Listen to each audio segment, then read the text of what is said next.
And we're live. So we're going to do a bit of internal housekeeping before we actually get started to get the backup audio recorded, just in case we lose the mainstream. I will start with Audacity. I'll press record on this weird thing here. There it goes. And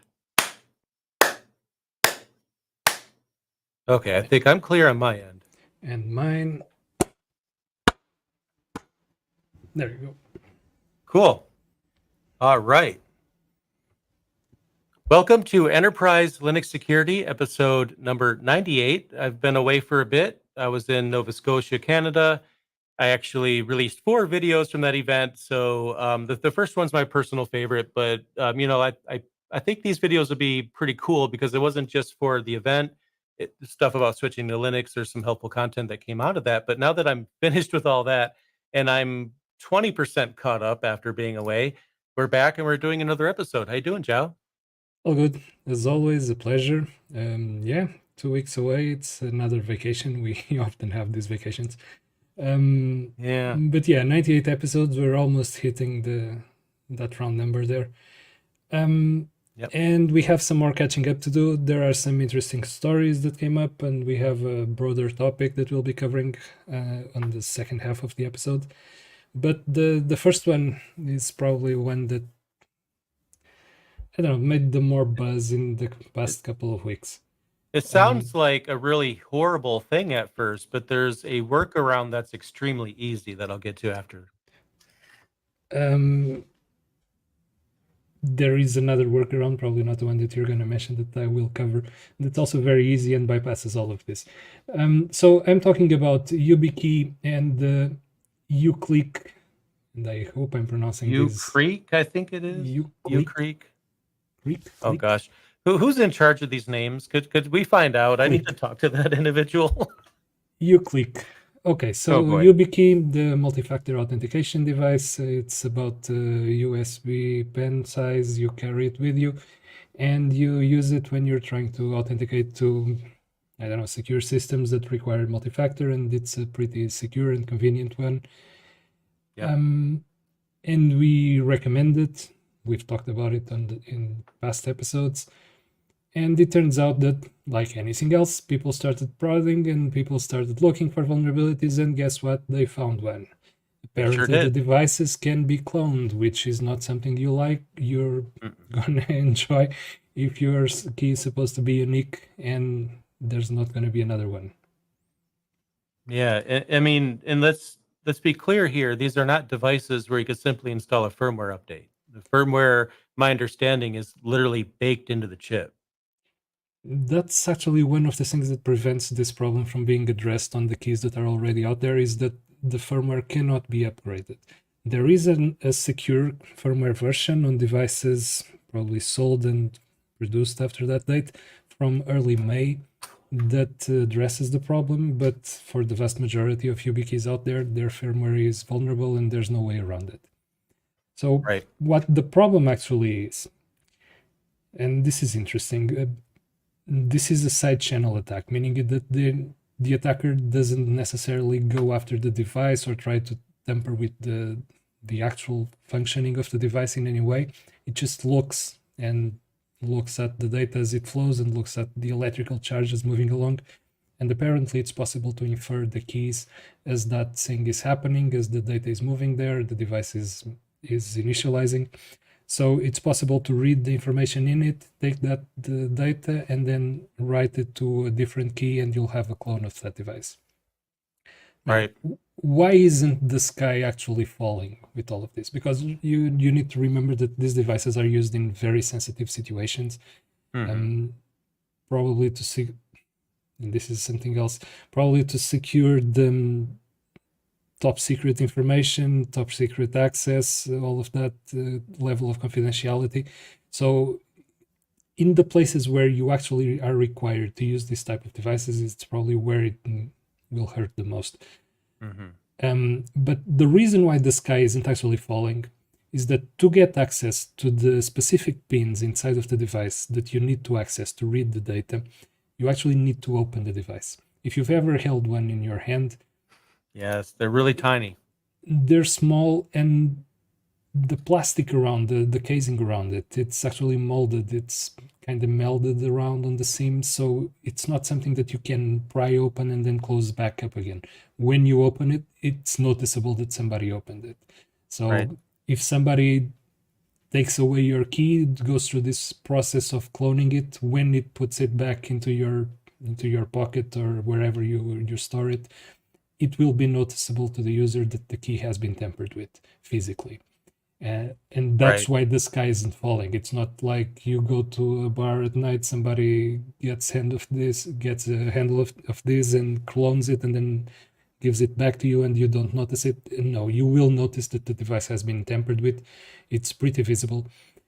The sticking point here is that YubiKeys are not the only devices where this type of chips are being used. These are Infineon chips. They are used on everything from TPM chips in motherboards to identity cards to passports to other type of devices. And while the people who identified this flaw didn't test other devices, it's very likely that they will also be vulnerable to this. So keep an eye out on this story. There might be more to it. And immediately, this is going to be a cost for some enterprises out there, even if they don't feel that it's the biggest issue in the world. We'll get to that in a minute.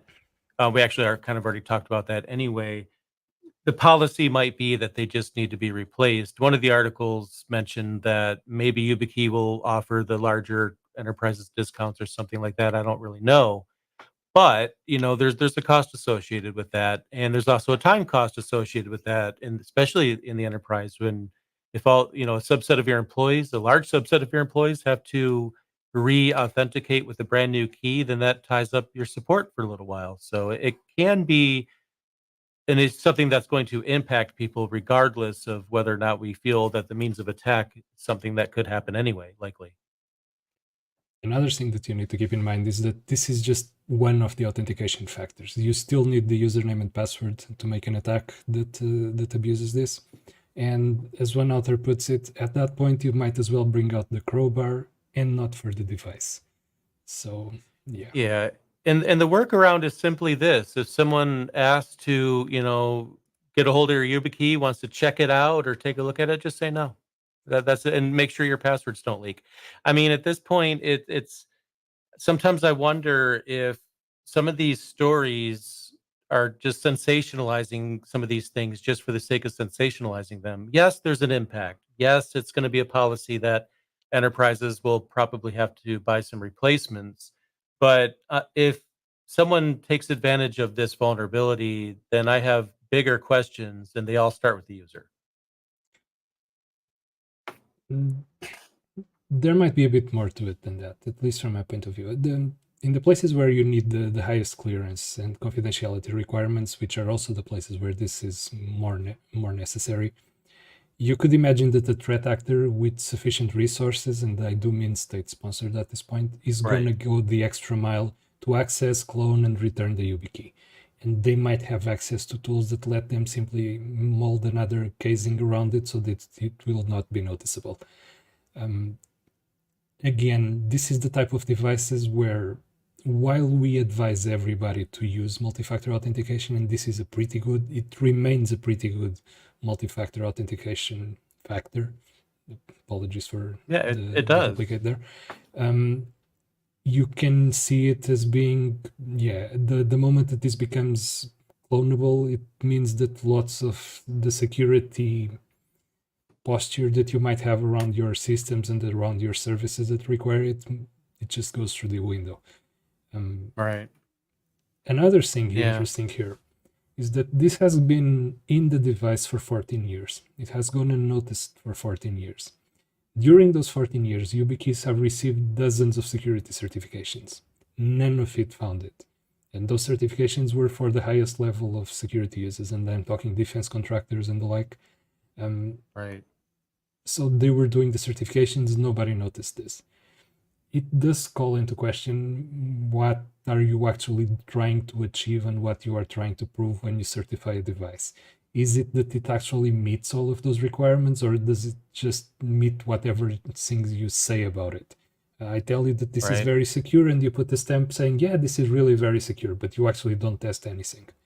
So, yeah. I guess one of my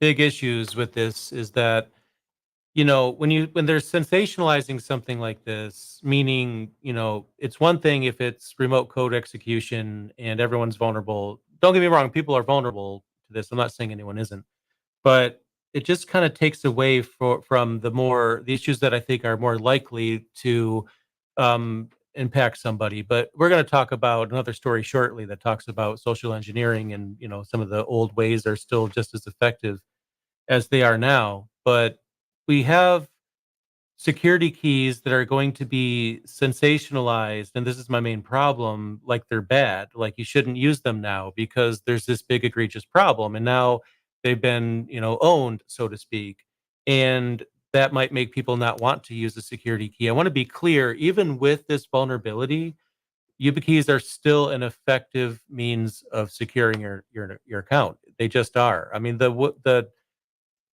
you need, like, I think $11,000 worth of equipment, one article mentioned, in order to effectively take advantage of this vulnerability. Now, obviously, things get easier over time, never harder, but we definitely want to make sure people understand you should definitely still be using two-factor authentication. That should not stop, not even with news like this. I mean, two-factor authentication lets you avoid one of the most common attack vectors, which is just password spraying. So it Right. remains a good choice. It remains much better than simple password alone. And you should actually implement multi-factor authentication if you haven't. That's just one way of improving your security posture. Right. It's regrettable that the keys have been found to be vulnerable to this, have been found to be clonable. The new ones that you will buy right now, if you are going to go down this route, they are no longer vulnerable. They will have the newest firmware available. Actually, make sure that the firmware that you're acquiring is past May, is after May. So if it Right. is, you can rest assured that, as far as we know, with the information available right now, those are secure.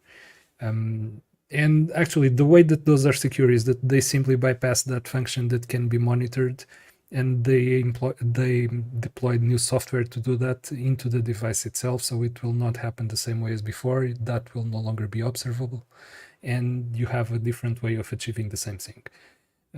Right. Again, still a good choice if you're looking to improve your posture. If you don't have multi-factor authentication, this is a good step in that direction, even with this news. So basically, if you have an impacted security key and you care, you can replace the security key, but you could also continue using the one you have. It's just that throwing away your security key is not the message we're sending here. So Yeah. I think that'll make that clear for our listeners. Okay, moving on. So there are three. There was the Verizon's data breach investigation report that we covered a few episodes back about data breaches that occurred last year. One of the main takeaways on that report was that the three major attack vectors that were used last year, and they covered over 10,000 incidents, were in this order: phishing, email phishing, password spraying, and vulnerabilities being exploited. So one of the stories that made the rounds the past couple of weeks is it's actually a marketing blog post. And the reason that I say this is a marketing blog post is that I should know I've written quite a few. It's part of my job Yeah. description. And the Right. way that you can spot a marketing blog post is that it starts by describing a problem, and then they tell you how their product solves that problem. That's how they are all written. Mea culpa, I've written them myself like that. That's just how it goes. But the main takeaway on those articles is that they're not false. Okay, you cannot write one of those articles with false information, or you would be called out on it, and whatever you're trying to push would immediately be thrown under the rug. Right. So the articles are not false per se. They have an intent, which is to get you to acquire their product, or to look at that problem and see, oh, I'm also affected by it. Fear, uncertainty, and doubt. So that's the goal of this type of marketing articles. And one interesting one that I noticed was that phishing is still as obviously by the previous report confirms that, it's still a really important thing. And one of the reasons why phishing is still that important and is still not a solved problem is that most email servers out there will simply scan the emails and try to look for specific signatures for malware. Actually, not for malware, but for phishing emails. And that in itself is not the correct approach. As antivirus vendors have discovered decades ago, if you just go for a rules-based approach, as soon as the virus changes slightly, and in this case the phishing emails changes slightly, a single sentence, a single word, it's enough for the rule to fail. So the emails will no longer get flagged and the users will receive them. Rules-based security is never a good choice, especially in the environment that we are in today. Right. It's just not flexible enough, and one of the main reasons why phishing is just the problem that it is precisely because that's how we're trying to solve it. Right. And we have to understand that when we buy a security appliance, I just want to get this part out there. It's, just like you said, I could spot that a mile away. But I think for me, it was when they used the acronym SEGs, which there's nothing wrong with that, but the way that it's written, but I digress. When you add a device like that or any other secure email gateway, whatever it is, you're adding additional security. You're going to get fewer security issues by some number. And the threat actors aren't sitting on their hands saying, oh, they have a secure email gateway, so I'm just not going to do anything now. I mean, some might that aren't very skilled, but most, like you said, they're just going to utilize social engineering attacks. And I think one of the issues is people will have a product like this and just have a false sense of security, and then they just get relaxed. And I think that's just not the way they should be. And one of the reasons why virus vendors got away from signature-based detection is because, again, like I said, it's really easy to avoid. Right. The reason why the reason why it's tricky to get away from it, it's because if you don't use a rules-based system, you need a heuristic system, meaning that you're not going to detect by a set of signatures that you know, you're going to detect by a set of rules that should be broad enough to capture even slight variations of what you're trying to detect. And the problem with that is that it's very easy to get false positives. And if the Right. CEO emails start being flagged as phishing emails and they stop being received by whoever he's sending them to, then that's a problem. And unfortunately, that's a problem for whoever is managing the email gateway, which in turn turns out to be sysadmins. Yeah, there's a lack of incentive there to be very stringent, because when you tighten those rules, then you'll start flagging the wrong emails. Correct. And I'm sorry, I didn't mean to interrupt. No, go ahead. I can rant about antivirus in a moment. Yeah. Well, I just wanted to point out that I'm just looking it up to make sure I'm telling you the truth. Episode 65 of our podcast, we talked about open source intelligence. And it's mentioned right in the article that we linked to, where they even bring up open source intelligence, because that's what's used to power, a lot of this. I mean, your phishing emails. I mean, if they could find out anything specific about the CEO, that's, open source intelligence. It's freely available information that can then be used to craft an email to take someone over. And the article points out that, the signature based methods aren't really going to do a good job detecting this, because, that's going to look very official. They're going to take their time on that email to make sure that it gets out there. That's the goal. So this gateway, enterprises need to understand this. It's going to cut the script kiddies out of the equation, the beginner threat actors out of the equation, or the bots or whatever. But when it becomes targeted, that's when everything starts to fall over.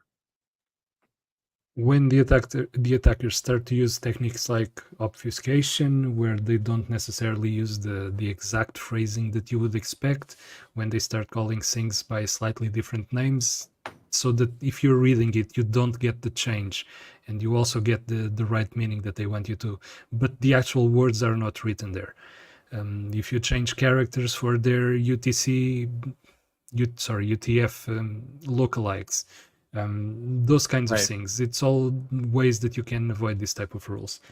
Right.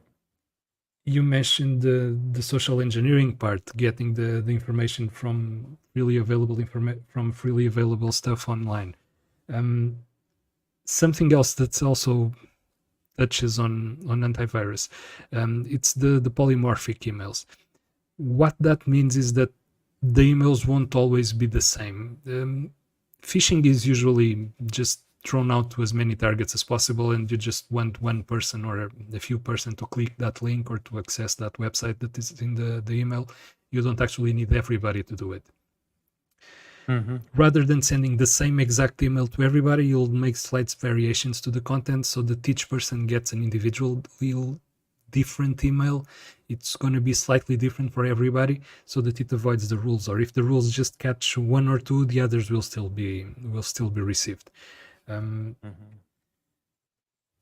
And And there's lookalike domains too. yeah, I mean, I just want to make sure I bring that up because that's really hard to detect, because I think that's a really great example of how easy threat actors just literally walk around these problems. Like, you'll have a system that will check the registrar records, make sure it's a valid domain, has a valid certificate and all of that.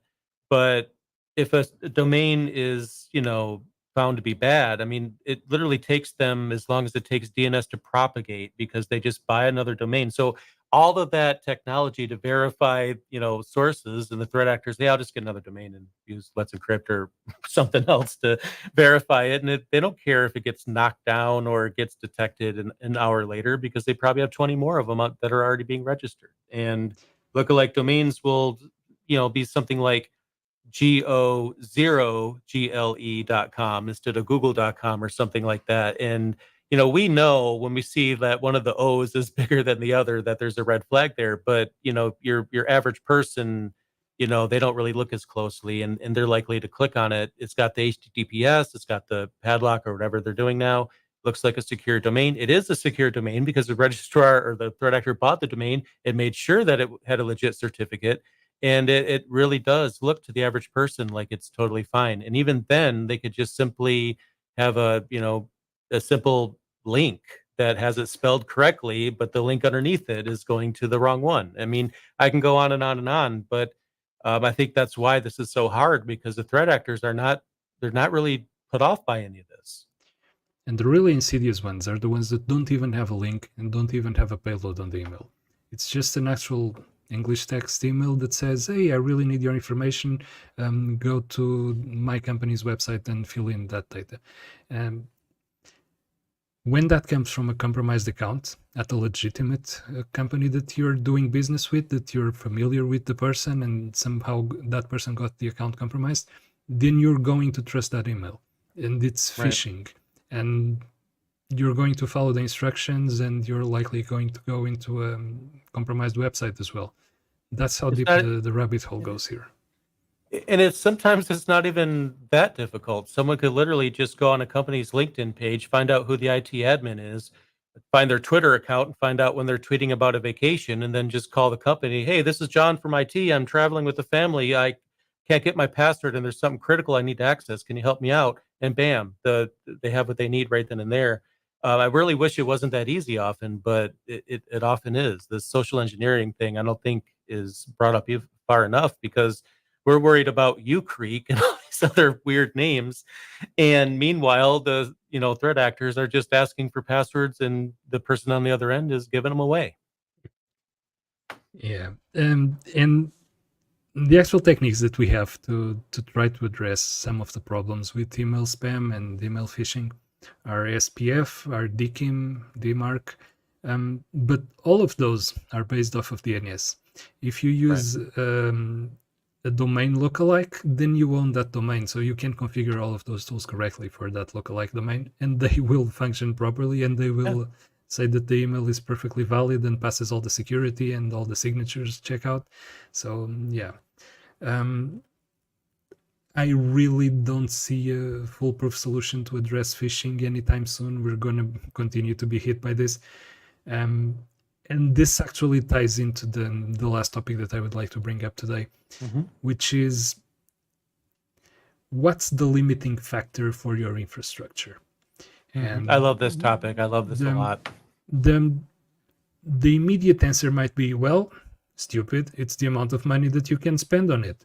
You purchase more servers if you have the money for it, so your infrastructure keeps growing. That's how it's limited. And there's actually much more to that. It's not just how much money you can throw at a problem. It's much more complex than that. Yeah, it really is. And, you know, even in Home Lab, we talk about limits where we have people in their basement creating more servers than they could possibly ever maintain. But, you know, while I'm joking, in reality, it's not funny when that same thing is happening in an enterprise and then you have more servers than you know what to do with. I mean, and there's, as we're going to talk about, there's some additional challenges that not a lot of people think about because AWS is advertising, you know, you can have a server, you can have a server, everybody gets a server. You can have 100 servers, auto scaling, auto healing. It's all good. You can have 10,000 and it's fine. Pay us money. It's more or less like that. And we've actually automated part of that, and that's probably why we believe we can do that. We automated the deployment, we automated the teardown, we've automated even the monitoring aspect of it. So the single sysadmin that could take care of, I don't know, 50 servers previously can now manage 500 servers and feel confident about it. But it's, but the actual limiting factor there, it's not how many servers you can bring up, it's not how many servers you can tear down, it's how many servers you can maintain securely. That's the defining factor for how large your infrastructure can grow. Because of all of the tasks around the server lifecycle, all of the things that you need to do to a server to keep it running properly, to make sure that it's not just deployed and taken down after the end of its lifecycle, you need to deploy patches to it. And the tricky thing with deploying patches to a server is that it's not immediately automatable like all the other tasks are, because applying patches traditionally is something that's very disruptive. You need to interrupt the workload, you need to do reboots, and it stops whatever it is you're doing. So you can't just automate it blindly and expect it to work. And then the limiting factor, the amount of systems that you can maintain, that you can update, is defined by the amount of time that you have in a given cycle. If you take 1 month to update all of your systems and then you start over again, if you add more servers there, the time doesn't grow. You still only have 1 month to do all of that. If it doesn't fit, it boils over, and then you're going to have extra work on the next cycle and you're going to miss more systems, and it just adds up. So at some point, there is this hard limit, and it's really a hard limit because it doesn't mean that you can't just simply add more people, add more money, and expect more things to fit into that allotted time. Because one patch is going to take X amount of time to deploy, and it's going to take X amount of time to reboot, regardless of how much money you throw at the problem. That's not something you can buy your way out of. And one thing that's not really discussed a lot is that automation is not 100% foolproof. Now, I know that goes against the the actual reason why you want to automate in the first place. I mean, at most you can hope for 99% because there's always going to be something. There's always a one-off. I remember one time a change in Ubuntu in the repositories that I had nothing to do with caused my automation system to fail on everything. But even when it doesn't egregiously fail, I only have, probably a couple dozen servers that I'm, keeping an eye on, that I maintain and are responsible for, and they're fully automated, but I still check them regularly. And every now and then I find something stuck. I find something didn't copy correctly. So we sell automation like it's going to literally automate everything. And yes, it does, but it needs auditing. It needs to be looked at. And the more servers you're automating, the more servers you're auditing. And I think that's something that a lot of people aren't thinking about. And if you think about it, if your business relies on your IT growing and expanding, and this applies to many different fields, not just IT specifically. There are many industries that can only expand their operations if they have a powerful IT systems behind them supporting those operations. So in order to grow the business, the IT becomes the limiting factor. In this specific case, the IT infrastructure becomes the limiting factor. Until you find a solution to let you grow that infrastructure securely, the business is suffering because it can't grow. This is really, really a limiting factor for the enterprise, and it goes way beyond the IT space alone. Now, It really does. Yeah. this cropped up as a topic. Last week I had a company webinar that I was presenting about live patching, and I was talking about the benefits of live patching and all of that. And almost as an afterthought, this was brought up. And we've had in the past, we at Tuxer, we had in the past some customers, and we usually talk with customers about their experience and how they're using the products and the solutions and how they're helping it and all of that. And one of the things that was brought up by a very large customer, they have tens of thousands of systems, was that live patching had become an enabler for their company to grow. I'm obviously not going to name them. They didn't give me permission to do that. But the reasoning being that they were taking those 30 days to patch all of their infrastructure when they were around 3,000 servers and they had 50 people on the team. The company was not going to continue to grow the team, the IT team, indefinitely, forever. It's not an infinite thing. You can't just keep adding people to the problem, expecting it to be manageable. The only way that they could grow past that number of servers was precisely when they brought in live patching. I'm obviously plugging live patching, definitely, but the reasoning stands that there is this hard limit on your operations, and it's not defined just by the amount of money and resources that you can throw at the problem. And this is interesting because not many problems are like that. Most problems in the enterprise space, you can solve them by simply throwing resources and money at them. You need faster time to market, get more people working on the product. You need better research, hire more researchers to do that. But this is one of the things that is not limited by money. Right. And have you ever noticed that IT budgets are always too little or too much and never just right? Anyway, They I are, digress. aren't they? Yeah, they are. Yeah. But yeah, it might not be obvious at first glance. It might not be obvious when you're working on your infrastructure that you have deployed and you've had for years. But consider how long it takes for your patch management cycle to happen. Now consider how long you would take if you had double the number of systems. Would it still fit in the same envelope? And the answer is going to be no, absolutely not, because you cannot shorten the turnaround on each system. So at some point, it doesn't grow.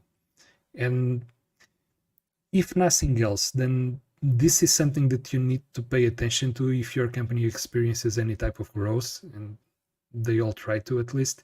And that's a consideration that is not taken into account when you're planning budget and when you're planning your business plan for the following years.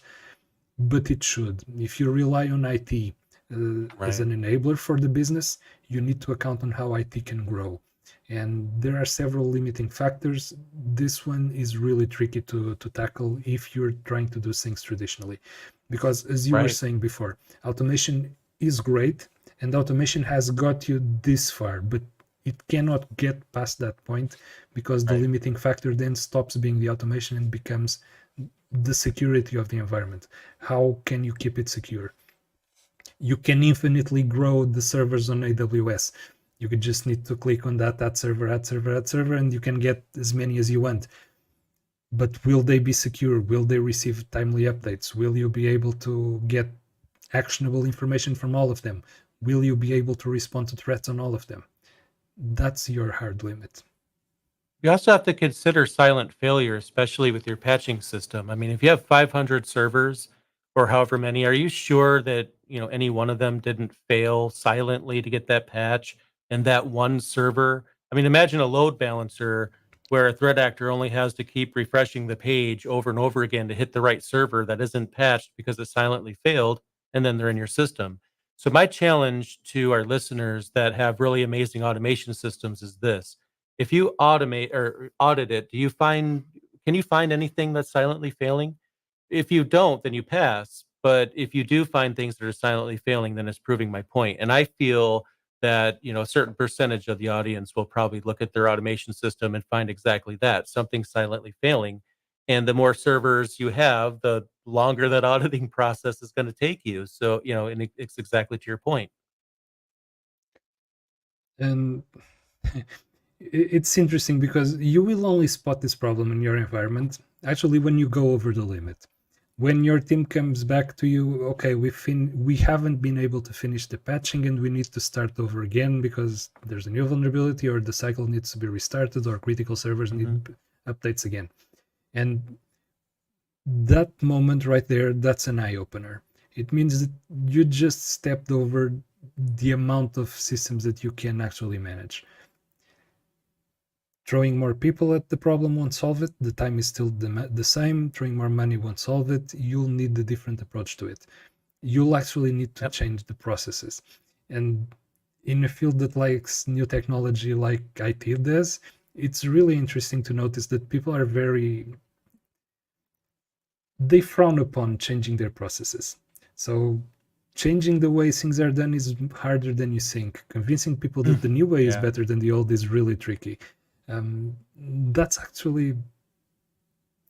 That's even more than an IT problem. That's a people problem. But again, I digress. It's really difficult to explain how that gets important until you actually reach that point. But when you do, you're in a tight spot. Yeah, you really are. And I think this kind of brings up a bigger conversation, maybe for another episode or part of an episode. I mean, are we just hitting? I think we're hitting the limit of current IT processes, the way that they're currently being written. The stereotypical processes, the boilerplate processes, and things. The things that we're all recommended to do. And I'm not saying any of those things are bad things to do, by far not. But I'm just raising the question: do we need a different paradigm, different ways of managing the system, different styles, or do we need, additional concepts on top of what we already have? And I'm not going to answer that question, obviously, but I think that's a question that we all need to ask. I mean, how effective is the, default way we're dealing with these kinds of things? I just don't. I think it's just not effective anymore. It's kind of effective, but not really. Complexity is just growing out of hand. Things are getting too interconnected, too dependent on each other. And as soon as we add a new layer to try and solve the problem, like automation does, we immediately increase the complexity on the next level to essentially make automation there unusable or no longer relevant. It's good at one level, but you go one level up as soon as you move from systems to applications. You stop being able to automate as much because it's no longer the same challenges and you have more interconnections there. To your point, yeah, we're probably already knee deep into a new level where things just don't. Doing the things that we used to do 20 years ago doesn't cut it anymore. The environment has changed enough that they are no longer relevant, but people are still insisting on continuing with the same things that they've always been taught and the same way that they've always done it, and it's just getting unmanageable. Old habits, new threats. Exactly. Yep, just like our title of the podcast. So I think that's a pretty big topic, and I think I might try to bring this same topic up on the Home Lab show at some point, because while it's not as critical if it's not an enterprise situation, I still kind of feel like even some Home Lab people are creating more work for themselves and spending less time with their families as a result. But that's a story for another day. Is there anything else you wanted to cover as a part of this topic? No, I think we've covered the big sticking points on this. Yeah, it's really something that you need to consider, if not just if your team is starved for resources or starved for staff, but actually if you're planning on growing your operations, if your business is deciding to expand, this is something that you need to consider. Are you still able to properly manage the systems that you have, or if you're the ones that you're planning to get to cover the new business needs? So keep an eye out on that. I'm not going to promise anything, but if I can get the notes together at some point, I would like to kind of revisit this as, as what can we do about it?